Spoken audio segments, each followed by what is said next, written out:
Alam ko na guys. Ito ang i-charge natin guys kasi full na to guys eh. Full na tong yung 3 string natin.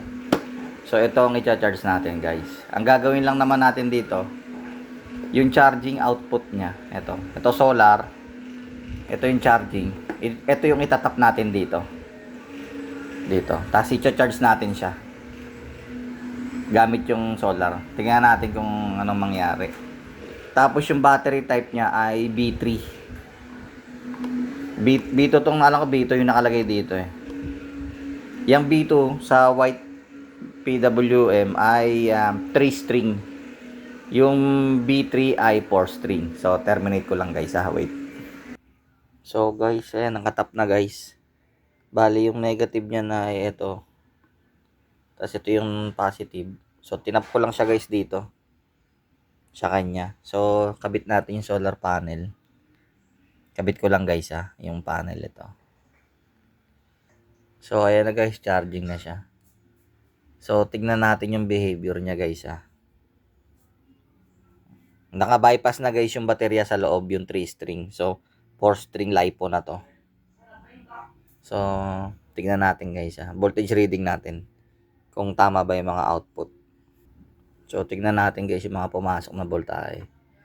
Ito yung galing sa solar. Yan, ito yung galing solar panel. 13.30, 3.2. Tapos ito yung pumuntang baterya.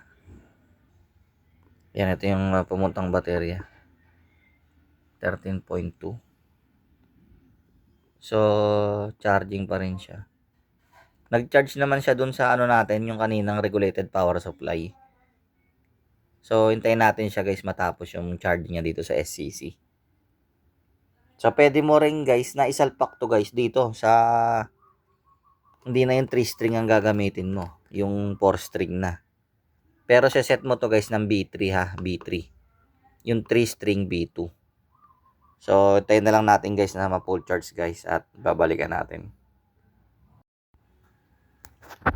So, ayan guys, after sometimes, ayan oh, pa-full charge na siya oh. Naging ano lang kasi yung weather guys, kulimlim. So, buhay pa siya guys, so after 1 year na hindi ginamit. Gantong-ganto siya eh, last year no. Buksan ko to. So, buhay pa siya guys, ang galing.